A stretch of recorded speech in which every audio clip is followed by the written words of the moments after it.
Bismillahirrahmanirrahim. Assalamualaikum warahmatullahi wabarakatuh. Bismillah, alhamdulillah, wassalatu wassalamu ala sayyidina wa maulana Muhammad Rasulillah wa ala alihi wa sahbihi wa man tabi'a sunnatahu wa jama'atah min yaumina hadza ila yaumil ba'ts wan nahdhah. Yang saya hormati para tokoh masyarakat, saadati wa saidati, anisat ashabi wa jumala'i, abnai wa banati, ayyuhal hudur.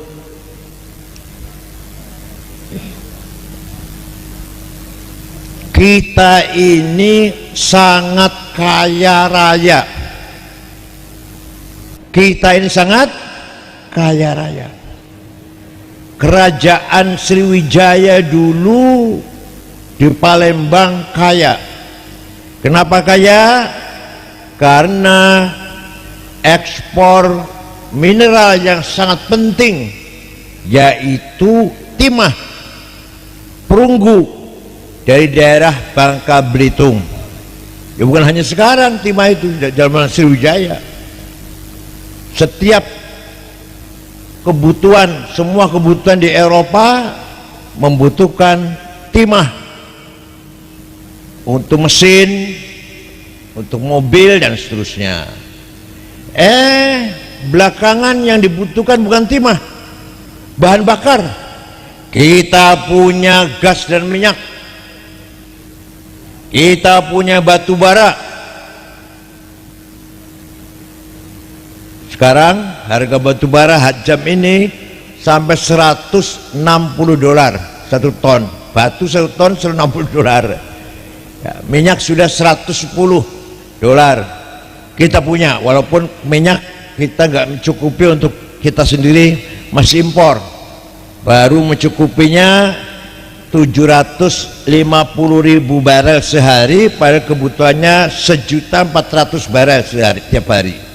Maka kita masih impor.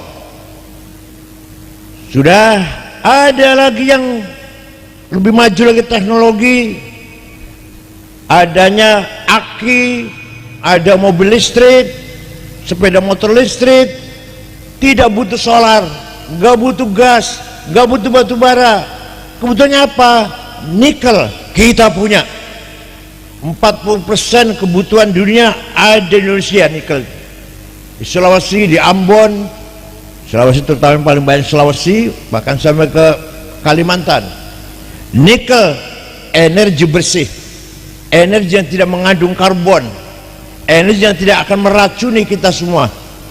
Kalau kita pakai motor listrik, mobil listrik, bersih udara. Itu bahannya dari nikel. Nikel sudah ketinggalan.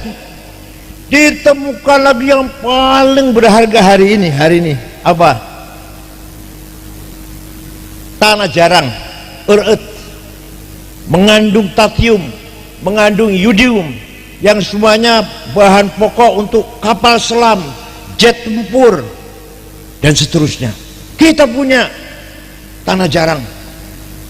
Jepang kalau tidak dikirim tanah jarang, kita tutup pabrik kapal, pabrik mobil itu. Begitu pula Cina. Kalau nggak ada tatium, tidak ada Tesla, tidak ada BYD, tidak ada GWM, dan seterusnya. Jadi kita ini kaya raya. Hanya sayang tidak. Kekayaan kita ini belum kita nikmati, rakyat belum kita nikmati sebagai rakyat. Pada Undang-Undang Dasar nomor 33, kekayaan alam harus dimanfaatkan untuk rakyat Indonesia. Satu, faktornya adalah faktor modal. Maka ketika kita akan menambang, mengeksplorasi, membutuhkan modal besar. Yang punya modal kapitalis, yang punya modal orang-orang kaya, bank-bank internasional. Kita pasti pinjam, pasti utang. Dengan adanya utang itu, maka harganya yang menentukan Singapura, Hong Kong, London. Jadi barang kita itu, tapi harga semene itu menentukan. Singapura, bursa di Singapura, bursa di Hong Kong dan di London. Harga timah sekian, harga minyak sekian, harga nikel sekian. Bukan kita. Kita paling bisa menentukan tuh harganya. Tauco bisa, tauco. Apa jadi kita tauco sih? Apa maning? tahu kecrot lah ya wis. Apa jadi kita bu? Empal gentong apa jadi kita bu? Hai maka gas, timah, nikel, batubara, minyak yang menentukan bursa komoditi yang ada di luar negeri. Itulah posisi kita sampai di situ. Kenapa? Satu, kita miskin, nggak punya modal, kita ini. Padahal Allah dalam Al-Quran mewajibkan orang Islam harus kaya. Orang Islam harus. Wal yakhshal ladzina law taraku min khalfihim dzurriyyatan dhi'afan khafu 'alaihim falyattaqullaha wal yaqulu qawlan sadida. Aja sampai kamu mati meninggalkan anak cucu ahli waris melarat. Artinya kita harus kaya supaya bisa meninggalkan warisan yang cukup mensejahterakan anak dan cucu. Jadi kalau lihat ayat Quran ini berarti kaya itu wajib. Kaya itu, kalau kaya wajib, melarat dosa. Ayo, kaya itu melarat, aduh. Nomor satu kita nggak punya modal. Dulu Sayyidina Utsman, sahabat yang sudah dipastikan masuk surga. Ada 10 sahabat sudah dikasih tahu kamu pasti masuk surga. Abu Bakar, Umar, Utsman, Ali, Sa'ad, Sa'id, Talha, Zubair, Abdul bin Auf, Amir bin Jarrah. Segitu udah dikasih tahu pasti masuk surga. Sayyidina Utsman pernah sedekah gandum diangkut dengan 700 onta, akan dibeli oleh orang Yahudi, dikasih untung 100%, tidak mau, tidak saya jual, saya sedekahkan. Kenapa bisa sedekah gandum berkarung-karung? Karena kaya. Coba sampai pernah sedekah pirang karung? Jawab, pirang karung? Tak kata sahabat bu. Syekh Abdul Qadir Jalani, waliullah, menghibahkan tanah di Kairo, di Mesir, di banyak itu wakafnya di Mesir, di daerah kuburannya Imam Syafi'i, desa Fustot namanya, 10.000 hektar dari rusun sekian. Sekarang jadi rusun, masih ada 4 rusun ada tulisannya Auqaf Syekh Abdul Qadir Jalani. Jadi beliau tuh wali kaya loman. Sampean wali bukan? Kaya tidak? Loman beli? Wah beli kabeh wis.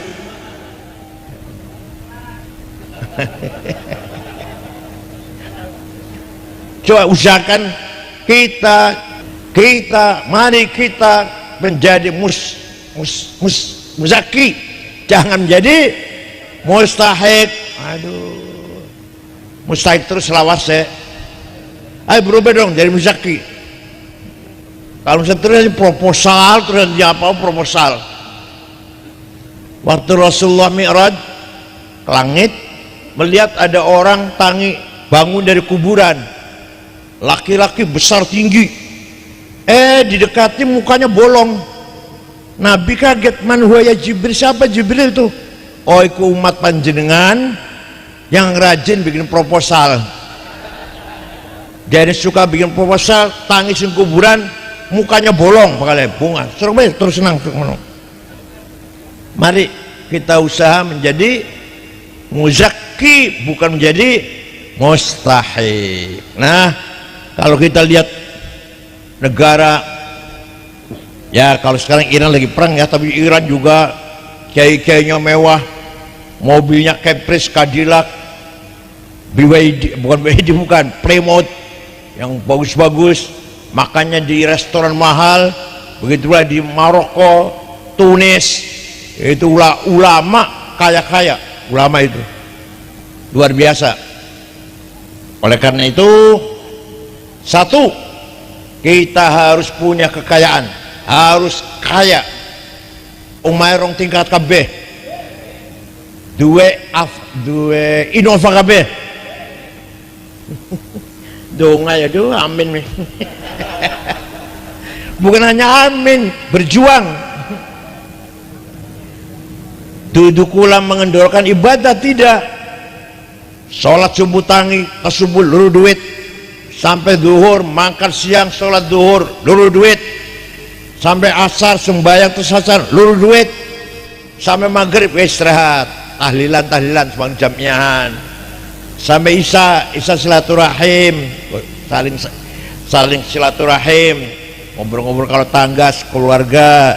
Jam 9 tidur, jam 3 bangun tahajud. Ya Allah, baca surat Waqiah, insya Allah rezekinya barokah dan banyak. Sholawat, istighfar sampai subuh sholat subuh luru duit. Paham betul? Beriman dan kaya, beriman dan beribadah dan kaya. Dah bareng tak deleng wong sugih tak deleng ya, saya lihat pernah 50. Nomor 1 Prayogo Pangestu, uangnya 1.150 triliun. Nomor 2 Budi Hartono yang punya BCA, uangnya 900 triliun. Nomor 3 Sinarmas Eka Cipta, duitnya 750 triliun. Nomor 4 Antoni Salim. Nomor 30 Sanga Haji Rashid. Nomor 40 Muhammad Bayu yang punya taksi Bluebird. Saya cari Tegulati mana Zulkifli tak Kasan tak Jumadi Solikin langka. Tegulati mana Zulkifli tak Kasan tak Jumadi Solikin langka. Solikin tak Jumadi langka. Dosa beli.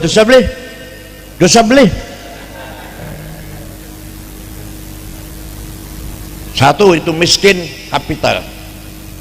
Yang kedua miskin SDM.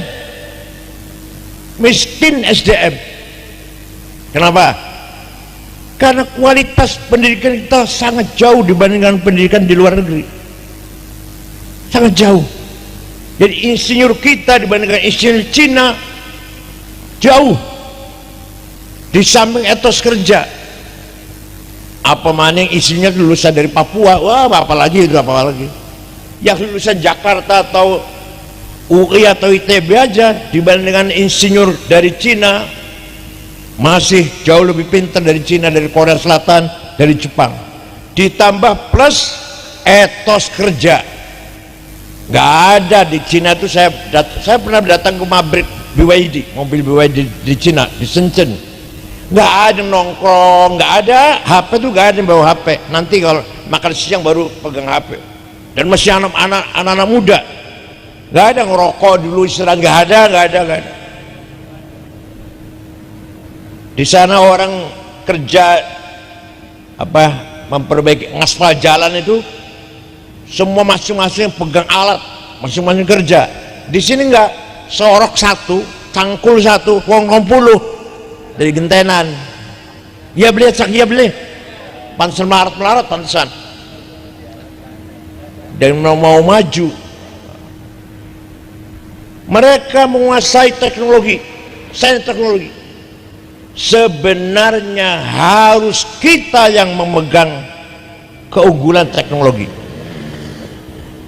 Orang pertama kali menggagas matematik Jabir bin Hayyan al-Azdi, wafat tahun 161 Hijriah. Dia menggagas ilmu aljabar. Amerika belum lahir waktu semono, belum ada Amerika. Eropa masih bodoh. Kita Baghdad sudah punya orang ilmuwan yang cerdas, Jabir bin Hayyan, yang menggagas algoritma dengan adanya AI ini. Siapa? Yusuf Al-Khwarizmi. Beliau yang menggagas angka 0. Dulu nggak ada 0. Kalau 10 itu X, kalau 100 X-nya 10, X-nya 100, kalau 1000 X-nya 100, kalau 1.000.000. Yusuf Al-Khwarizmi gagas 0, 10, 10, 100, 100, 1000, 100, juta 6 kali kosongnya. Ya Allah, ini yang menggagas orang Islam, yang menemukan angka 0 orang Islam, yaitu Yusuf Al-Khwarizmi, yang sekarang menjadi istilah algoritma. Begitu pula Hasan bin Haytham, penggagas kacamata. Abu Bakar Ar-Razi, dokter pertama yang menemukan pengobatan penyakit cacar. Kitabnya namanya Al-Hawi. Kitab aslinya tulisan tangan beliau, adanya bukan di Mekah, bukan di Madinah, di Sorbonne, Prancis. Tulisan tangan beliau Al-Hawi, tulisan Abu Bakar Ar-Razi, dokter muslim. Orang pertama kali bikin alat navigasi supaya tahu mana arah barat, timur, utara, selatan. Siapa? Ahmad bin Majid. Sekarang menjadi namanya navigasi. Penerbangan itu kalau mau ke Medan dari Jakarta disetel pasti ke utara. Tinggal pilot tinggal mengawasi mawon. Kalau mau ke Surabaya dari Jakarta pasti ke timur, pencak ada. Setelan mana setelannya bu. Nah kok pilot tinggal ya mengawasi gitu aja. Itu namanya alat navigasi. Yang pertama bikin alat navigasi Ahmad bin Majid. Vasco da Gama, pelancong dari Portugis, mengelilingi benua Afrika sampai ke menginjak kakinya ke kota Calicut, India Barat, berkat membawa alat bikin orang Islam, alat navigasi bikinan Ahmad bin Majid. Orang pertama kali mencoba terbang niru burung, Abbas bin Farnas. Terbang pertama niru burung ya, seberapa jam. Yang kedua tambah lagi lama, lebih lama lagi. Ketiga lebih lama lagi. Keempat kali lama banget, kelamaan jatuh mati.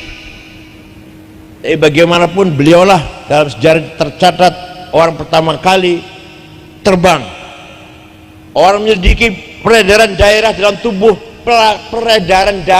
tubuh manusia, Abdurrahman bin Nafis. Orang pertama kali menyelidiki astronomi, ruang angkasa, Abdurrahman bin Hawqal. Ada lagi ulama ngarang ilmu tajwid, idhar, iklam, qalqalah, ikhwah, idgham, Abu Ubaid Qasim bin Salam ngarang ilmu tajwid. Ternyata tidak hanya ngarang ilmu tajwid, punya karangan namanya Kitabul Amwal. Kitab menjelaskan bagaimana mengembangkan harta kekayaan. Ya Allah, kitab dagang itu. Para ulama bikin tajwid, saya juga punya kitab bagaimana cara mengembangkan harta ekonomi. Luar biasa. Oleh karena itu, ya orang pertama kali menggagas organ alat musik dikira Amerika apa? Amerika belum lahir. Yang pertama kali menggagas alat musik organ Abu Nasr Al-Farabi.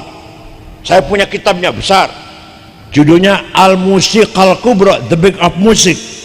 Saya punya kitabnya. Itu orang pertama kali menggagas alat organ, akordeon, piano. Ya, wong Islam dulu itu. Makanya saya kalau cerita umat Islam dulu bangga. Kalau cerita umat Islam sekarang sepet rasanya, Masya Allah. Tawuran wong Islam. Masih ada tawuran di sini, masih anak. Copet wong Islam. Pelacur wong Islam. Pelanggannya wong Islam. Koruptor wong Islam. Ya Allah. Yang namanya Reza Khalid wong Islam dia, Reza Khalid namanya kan, itu korupsi sekian tahun 950 triliun. PT Timah 10 tahun 300 triliun. Apalagi Indosurya 72 triliun. Menteri Kominfo 8 triliun. Ya Allah. Bakal cerita orang Islam zaman mungkin sepet rasanya, sumpah. Kalau Islam dulu seperti itu ceritanya tuh. Bangga nggak itu? Inilah hadharah Islamiyah, peradaban Islam yang telah tertulis dalam sejarah. Disinilah kewajiban kita. Allah menciptakan alam semesta dengan kekayaan yang luar biasa ini untuk orang yang soleh, untuk orang baik-baik. Walaqad katabna fi zaburi min ba'di dzikr annal arda yarithuha ibadiyas solihun. Kekayaan apa saja, gas, minyak, emas, berlian, untuk hamba-hambaku yang soleh. Tapi ternyata kenyataannya kita yang soleh-soleh ini masih melarat, masih mustahik, bukan muzaki. Oleh karena itu, ayo tunjukkan kita mampu, kita bisa. Siap? Kita bisa. Ayo, saya harus kaya. Awas, masih melarat, biawas.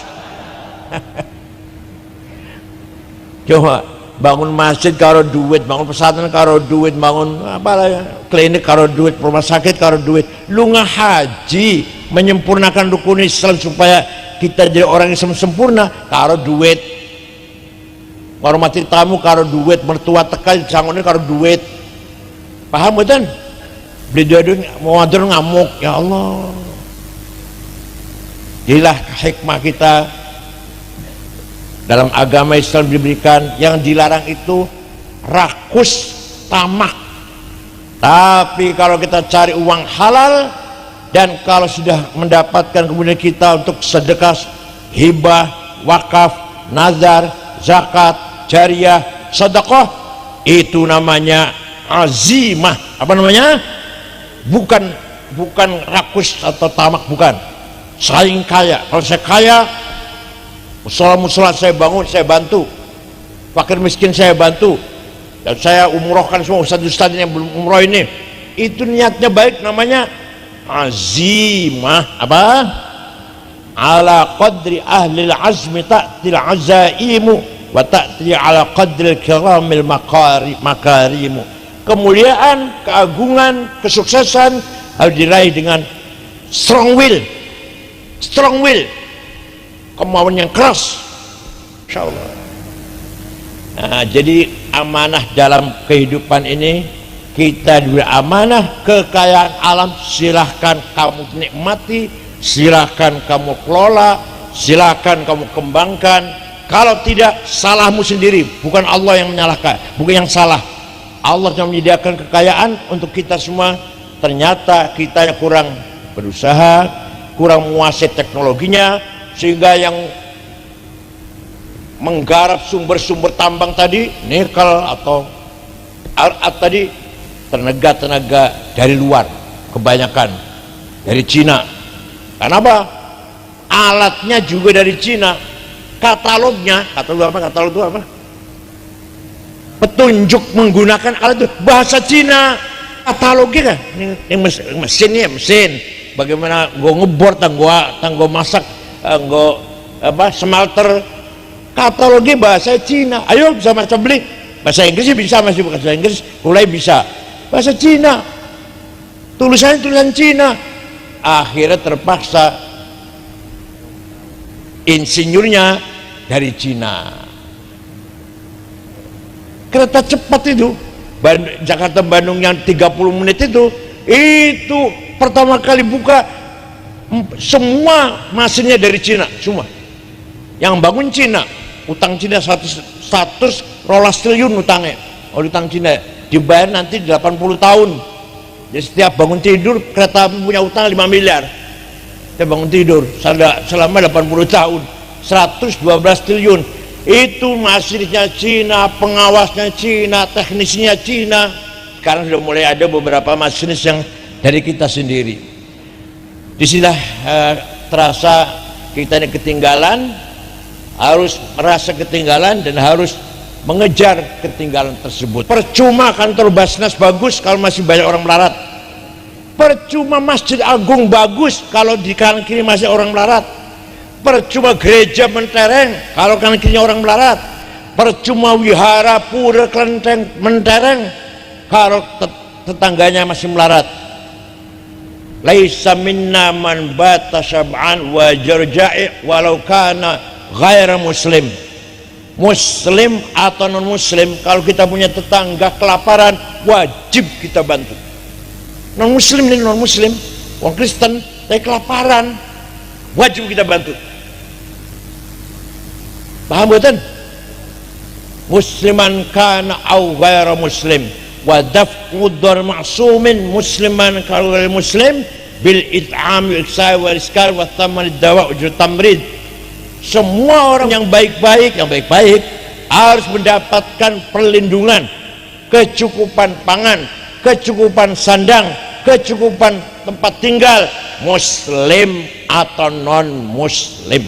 Kalau di mana nanti ada orang mati karena tidak makan, dosa bupatinya, kapolresnya, ketua DPRD-nya, nomor 14 ketua NU-nya juga dosa, nomor 14.